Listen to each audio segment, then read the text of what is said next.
आज मैं आपको डॉक्टर भीमराव अंबेडकर की मोटिवेशन स्टोरी सुनाती हूँ। डॉक्टर बाबा साहेब अंबेडकर का मूल नाम भीमराव था। उनके पिता श्री रामजी वल्द मालजी सकपाल महू में ही मेजर सूबेदार के पद पर एक सैनिक अधिकारी थे। अपनी सेवा के अंतिम वर्ष उन्होंने और उनकी धर्मपत्नी भीमाबाई ने कालीपलटन स्थित जन्मस्थली स्मारक की जगह पर विद्यमान एक बैरक में गुजारे। सन 1891 में 14 अप्रैल के दिन जब रामजी सूबेदार अपनी ड्यूटी पर थे, 12 बजे यहीं भीमराव का जन्म हुआ। कबीरपंथी पिता और धर्मपरायण माता की गोद में बालक का आरंभिक काल अनुशासित रहा। शिक्षा। बालक भीमराव का प्राथमिक शिक्षण दापोली और सतारा में हुआ। बम्बई के एल्फिंस्टोन स्कूल से वो 1907 में मैट्रिक की परीक्षा पास की। इस अवसर पर एक अभिनंदन समारोह आयोजित किया गया और उसमें भेंट स्वरूप उनके शिक्षक श्री कृष्णाजी अर्जुन कैलुस्कर ने स्वलिखित पुस्तक बुद्ध चरित्र उन्हें प्रदान की। बड़ौदा नरेश सयाजी राव गायकवाड़ की फेलोशिप पाकर भीमराव ने 1912 में मुंबई विश्वविद्यालय से स्नातक परीक्षा पास की।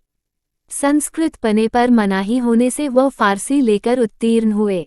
अमेरिका के कोलंबिया विश्वविद्यालय B.A. के बाद M.A. के अध्ययन हेतु बड़ौदा नरेश सयाजी गायकवाड़ की पुनः फेलोशिप पाकर वह अमेरिका के कोलंबिया विश्वविद्यालय में दाखिल हुए। सन 1915 में उन्होंने स्नातकोत्तर उपाधि की परीक्षा पास की। इस हेतु उन्होंने अपना शोध प्राचीन भारत का वाणिज्य लिखा था। उसके बाद 1916 में कोलंबिया विश्वविद्यालय अमेरिका से ही उन्होंने Ph.D. की उपाधि प्राप्त की। उनके Ph.D. शोध का विषय था ब्रिटिश भारत में प्रांतीय वित्त का विकेंद्रीकरण। London school of economics and political science. Fellowship समाप्त होने पर उन्हें भारत लौटना था, अतः वे ब्रिटेन होते हुए लौट रहे थे। उन्होंने वहां London school of economics and political science में M.Sc. और D.Sc. और विधि संस्थान में बार लॉ की उपाधि हेतु स्वयं को पंजीकृत किया और भारत लौटे।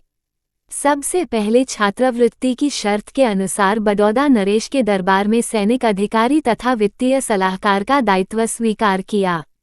पूरे शहर में उनको किराए पर रखने को कोई तैयार नहीं होने की गंभीर समस्या से वो कुछ समय के बाद ही मुंबई वापस आए।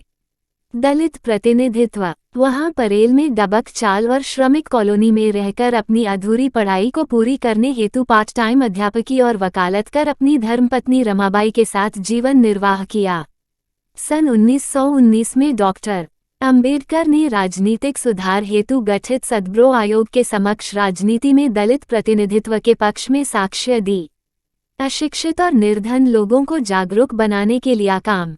उन्होंने मूक और अशिक्षित और निर्धन लोगों को जागरूक बनाने के लिए मूकनायक और बहिष्कृत भारत साप्ताहिक पत्रिकाएं संपादित की और अपनी अधूरी पढ़ाई पूरी करने के लिए वह लंदन और जर्मनी जाकर वहां से M.Sc. D.Sc. और बैरिस्टर की उपाधियां प्राप्त की। उनके M.Sc. का शोध विषय साम्राज्य वित्त के प्राप्तीय विकेंद्रीकरण का विश्लेषणात्मक अध्ययन और उनके D.Sc. उपाधि का विषय रुपये की समस्या, उसका उद्भव और उपाय और भारतीय चलन और बैंकिंग का इतिहास था। D.Litt. की मानद उपाधियों से सम्मानित। बाबा साहेब डॉक्टर अंबेडकर को कोलंबिया विश्वविद्यालय ने L.D. और उस्मानिया विश्वविद्यालय ने D.Litt. की मानद उपाधियों से सम्मानित किया था। इस प्रकार डॉक्टर अंबेडकर वैश्विक युवाओं के लिए प्रेरणा बन गए, क्योंकि उनके नाम के साथ B.A. M.A. M.Sc. Ph.D. Barrister D.Sc. D.Litt. आदि कुल 26 उपाधियां जुड़ी है। योगदान। Bharat Ratna doctor B.R. अंबेडकर ने अपने जीवन के 65 वर्षों में देश को सामाजिक, आर्थिक, राजनीतिक, शैक्षणिक, धार्मिक, ऐतिहासिक, सांस्कृतिक, साहित्यिक, औद्योगिक, संवैधानिक इत्यादि विभिन्न क्षेत्रों में अनगिनत कार्य करके राष्ट्र निर्माण में महत्वपूर्ण योगदान दिया। उनमें से मुख्य निम्नलिखित हैं। सामाजिक एवं धार्मिक योगदान। मानवाधिकार जैसे दलितों एवं दलित आदिवासियों के मंदिर प्रवेश, पानी पीने, छुआछूत, जातिपाति, ऊंच नीच जैसी सामाजिक कुरीतियों को मिटाने के लिए मनुस्मृति दहन 1927, महाद सत्याग्रह वर्ष 1928, नासिक सत्याग्रह वर्ष 1930, येवला की गर्जना वर्ष 1935 जैसे आंदोलन चलाए। बेजुबान, शोषित और अशिक्षित लोगों को जगाने के लिए वर्ष 1927 से 1956 के दौरान मूकनायक, बहिष्कृत भारत, समता, जनता और प्रबुद्ध भारत नामक 5 साप्ताहिक एवं पाक्षिक पत्र पत्रिकाओं का संपादन किया। कमजोर वर्गों के छात्रों को छात्रावासों, रात्रि स्कूलों, ग्रंथालयों तथा शैक्षणिक गतिविधियों के माध्यम से अपने दलित वर्ग शिक्षा समाज था 1924 के जरिए अध्ययन करने और साथ ही आय अर्जित करने के लिए उनको सक्षम बनाया। सन 1945 में उन्होंने अपनी पीपुल्स एजुकेशन सोसाइटी के जरिए मुंबई में सिद्धार्थ महाविद्यालय तथा औरंगाबाद में मिलिंद महाविद्यालय की स्थापना की। बौद्धिक, वैज्ञानिक प्रतिष्ठा। भारतीय संस्कृति वाले बौद्ध धर्म की 14 अक्टूबर 1956 को 5 लाख लोगों के साथ नागपुर में दीक्षा ली तथा भारत में बौद्ध धर्म को पुनर्स्थापित कर अपने अंतिम ग्रंथ द बुद्धा एंड हिज धम्मा के द्वारा निरंतर वृद्धि का मार्ग प्रशस्त किया। जात पात तोड़क मंडल वर्ष 1937 लाहौर के अधिवेशन के लिए तैयार अपने अभिभाषण को जातिभेद निर्मूलन नामक उनके ग्रंथ ने भारतीय समाज को धर्म ग्रंथों में व्याप्त मिथ्या, अंधविश्वास एवं अंधश्रद्धा से मुक्ति दिलाने का कार्य किया। हिंदू विधेयक संहिता के जरिए महिलाओं को तलाक, संपत्ति में उत्तराधिकार आदि का प्रावधान कर उसके कार्यान्वयन के लिए वह जीवन पर्यंत संघर्ष करते रहे। आर्थिक, वित्तीय और प्रशासनिक योगदान। भारत में रिजर्व बैंक ऑफ इंडिया की स्थापना डॉक्टर अंबेडकर द्वारा लिखित शोध ग्रंथ रुपए की समस्या, उसका उद्भव तथा उपाय और भारतीय चलन व बैंकिंग का इतिहास ग्रंथों और हिल्टन यंग कमीशन के समक्ष उनके साक्ष्य के आधार पर 1935 से हुई। उनके दूसरे शोध ग्रंथ ब्रिटिश भारत में प्रांतीय वित्त का विकास के आधार पर देश में वित्त आयोग की स्थापना हुई। कृषि में सहकारी खेती के द्वारा पैदावार बढ़ाना, सतत विद्युत और जल आपूर्ति करने का उपाय बताया। औद्योगिक विकास, जल संचय, सिंचाई, श्रमिक और कृषक की उत्पादकता और आय बढ़ाना, सामूहिक तथा सहकारिता से प्रगत खेती करना, जमीन के राज्य स्वामित्व तथा राष्ट्रीयकरण से सर्वप्रभुत्व संपन्न समाजवादी गणराज्य की स्थापना करना। सन 1945 में उन्होंने महानदी का प्रबंधन की बहुउद्देशीय उपयुक्तता को परख कर देश के लिए जल नीति तथा औद्योगिकरण की बहुउद्देशीय आर्थिक नीतियां जैसे नदी एवं नालों को जोड़ना, हीराकुंड बांध, दामोदर घाटी बांध, सोन नदी घाटी परियोजना, राष्ट्रीय जलमार्ग, केंद्रीय जल एवं विद्युत प्राधिकरण बनाने के मार्ग प्रशस्त किए। सन 1944 में प्रस्तावित केंद्रीय जल मार्ग तथा सिंचाई आयोग के प्रस्ताव को 4 अप्रैल 1945 को वायसराय द्वारा अनुमोदित किया गया तथा बड़े बांधों वाली तकनीकों को भारत में लागू करने हेतु प्रस्तावित किया। उन्होंने भारत के विकास हेतु मजबूत तकनीकी संगठन का नेटवर्क ढांचा प्रस्तुत किया। उन्होंने जल प्रबंधन तथा विकास और नैसर्गिक संसाधनों को देश की सेवा में सार्थक रूप से प्रयुक्त करने का मार्ग प्रशस्त किया।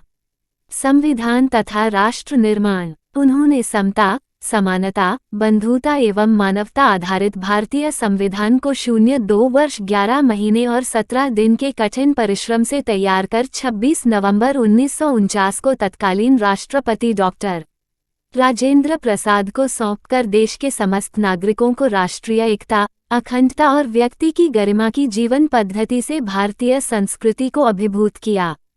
वर्ष 1951 में महिला सशक्तिकरण का हिंदू संहिता विधेयक पारित करवाने में प्रयास किया और पारित न होने पर स्वतंत्र भारत के प्रथम कानून मंत्री के पद से इस्तीफा दिया। वर्ष 1955 में अपना ग्रंथ भाषाई राज्यों पर विचार प्रकाशित कर आंध्र प्रदेश, मध्य प्रदेश, बिहार, उत्तर प्रदेश और महाराष्ट्र को छोटे छोटे और प्रबंधन योग्य राज्यों में पुनर्गठित करने का प्रस्ताव दिया था, जो उसके 45 वर्षों बाद कुछ प्रदेशों में साकार हुआ। निर्वाचन आयोग, योजना आयोग, वित्त आयोग, महिला पुरुष के लिए समान नागरिक हिंदू संहिता, राज्य पुनर्गठन, बड़े आकार के राज्यों को छोटे आकार में संगठित करना, राज्य के नीति निर्देशक तत्व, मौलिक अधिकार, मानवाधिकार, कंप्ट्रोलर व ऑडिटर जनरल, निर्वाचन आयुक्त तथा राजनीतिक ढांचे को मजबूत बनाने वाली सशक्त, सामाजिक, आर्थिक, शैक्षणिक एवं विदेश नीति बनाई। प्रजातंत्र को मजबूती प्रदान करने के लिए राज्य के तीनों अंगों न्यायपालिका, कार्यपालिका एवं विधायिका को स्वतंत्र और पृथक बनाया तथा समान नागरिक अधिकार के अनुरूप एक व्यक्ति, एक मत और एक मूल्य के तत्व को प्रस्थापित किया। विधायिका, कार्यपालिका एवं न्यायपालिका में अनुसूचित जाति एवं जनजाति के लोगों की सहभागिता संविधान द्वारा सुनिश्चित की तथा भविष्य में किसी भी प्रकार की विधायिकता जैसे ग्राम पंचायत, जिला पंचायत, पंचायत राज इत्यादि में सहभागिता का मार्ग प्रशस्त किया।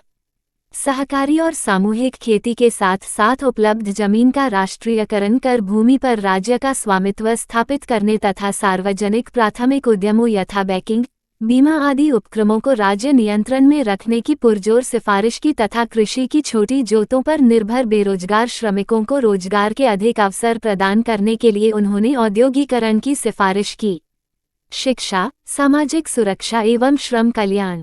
वायसराय की काउंसिल में श्रम मंत्री की हैसियत से श्रम कल्याण के लिए श्रमिकों की 12 घंटे से घटाकर 8 घंटे कार्य समय, समान कार्य समान वेतन, प्रसूति अवकाश, संवैतनिक अवकाश, कर्मचारी राज्य बीमा योजना, स्वास्थ्य सुरक्षा, कर्मचारी भविष्य निधि अधिनियम 1952 बनाना, मजदूरों एवं कमजोर वर्ग के हितों के लिए तथा सीधे सत्ता में भागीदारी के लिए स्वतंत्र मजदूर पार्टी का गठन कर 1937 के मुंबई प्रेसिडेंसी चुनाव में 17 में से उन्होंने 15 सीटें जीतीं।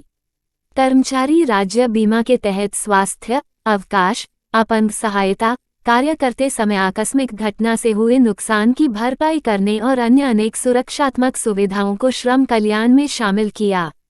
कर्मचारियों को दैनिक भत्ता, अनियमित कर्मचारियों को अवकाश की सुविधा, कर्मचारियों के वेतन श्रेणी की समीक्षा, भविष्य निधि, कोयला खदान तथा माइका खनन में कार्यरत कर्मियों को सुरक्षा संशोधन विधेयक सन 1944 में पारित करने में उन्होंने महत्वपूर्ण भूमिका निभाई।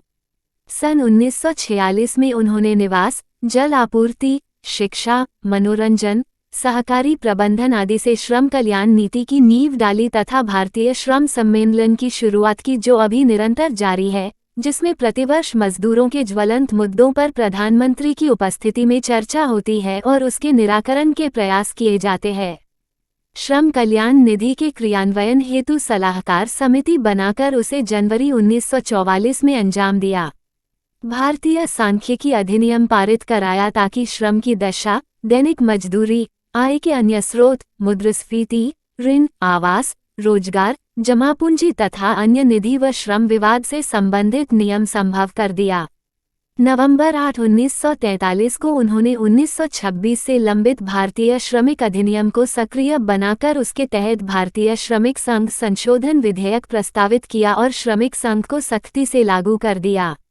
स्वास्थ्य बीमा योजना, भविष्य निधि अधिनियम, कारखाना संशोधन अधिनियम, श्रमिक विवाद अधिनियम, न्यूनतम मजदूरी अधिनियम और विधिक हड़ताल के अधिनियमों को श्रमिकों के कल्याणार्थ निर्माण कराया। मुझे उम्मीद है कि आपको डॉक्टर भीमराव अंबेडकर की मोटिवेशन स्टोरी अच्छी लगी होगी।